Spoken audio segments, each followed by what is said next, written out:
Hello दोस्तों, मैं हूँ प्रिंस और आज की इस वीडियो में मैं विलियम वर्ड्सवर्थ के द्वारा लिखी गई लूसी पोएम सीरीज की poem I travelled among unknown man को लाइन बाय लाइन एक्सप्लेन करने वाला हूँ।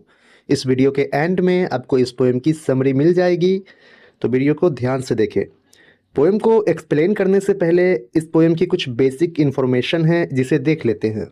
दोस्तों, इस पोएम को विलियम वर्ड्सवर्थ के द्वारा 1799 से 1801 के बीच लिखा गया था और इस पोएम को 1807 में उनके एक poem collection poems in 2 volume में पब्लिश कराई गई थी। दोस्तों, यह एक लिरिक पोएम है और लूसी पोएम सीरीज का पार्ट है।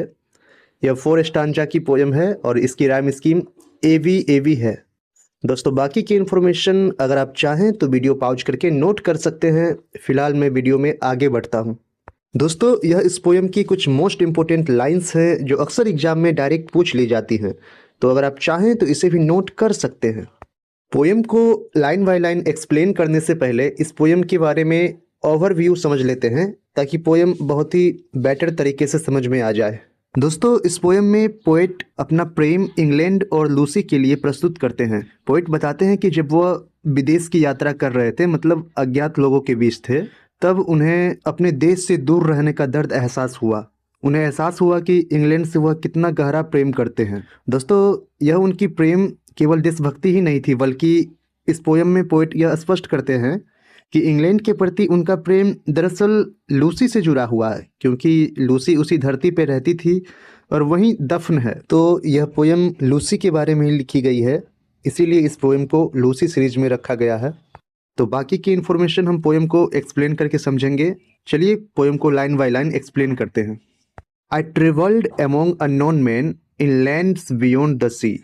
दोस्तों, यहाँ पे अननोन मैन का मतलब अजनबी लोग से है। तो इस लाइन के थ्रू पोएट कहना चाहते हैं, मैं अजनबी लोगों के बीच समुद्र पार के देशों में विदेश की यात्रा कर रहा था। Nor England did I know till then what love I bore to दी।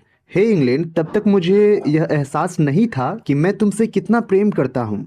मतलब दोस्तों, इस फर्स्ट स्टांजा के थ्रू पोएट कहना चाहते हैं कि जब वह समुद्र पार के देशों में विदेश की यात्रा कर रहे थे और जब वह अजनबी लोगों के बीच थे, तब उसे इस बात का एहसास हुआ कि वह इंग्लैंड से कितना प्रेम करता है। इंग्लैंड में रहते रहते उसे इस बात का एहसास नहीं हुआ।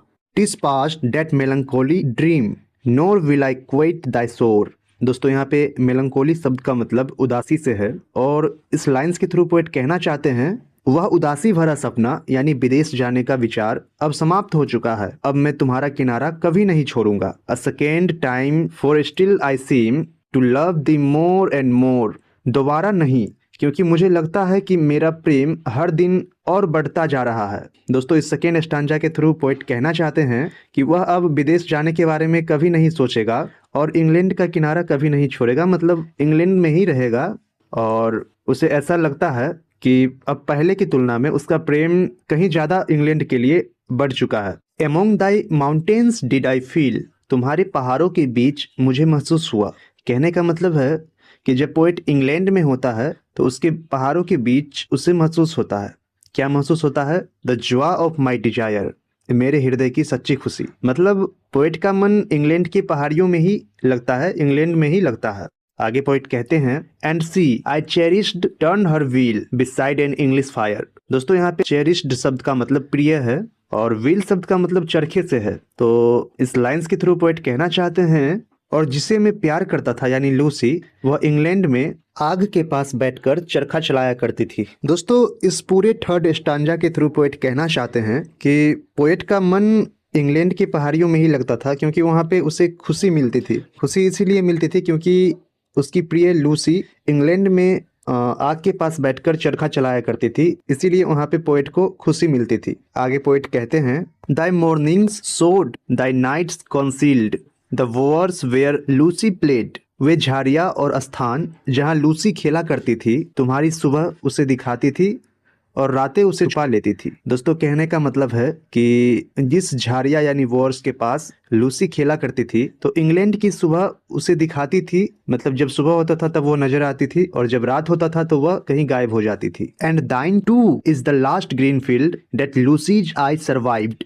और वही धरती वह आखिरी जमीन है जिसे लूसी ने मरने से पहले देखा था। कहने का मतलब है कि जिस झाड़ियों के पास लूसी सुबह होते ही खेलने आ जाती थी और शाम होते ही वहां से चली जाती थी, वह आखिरी जमीन थी जिसे लूसी ने मरने से पहले देखा था। तो दोस्तों, इसी के साथ हमारी यह पोयम कंप्लीट होती है।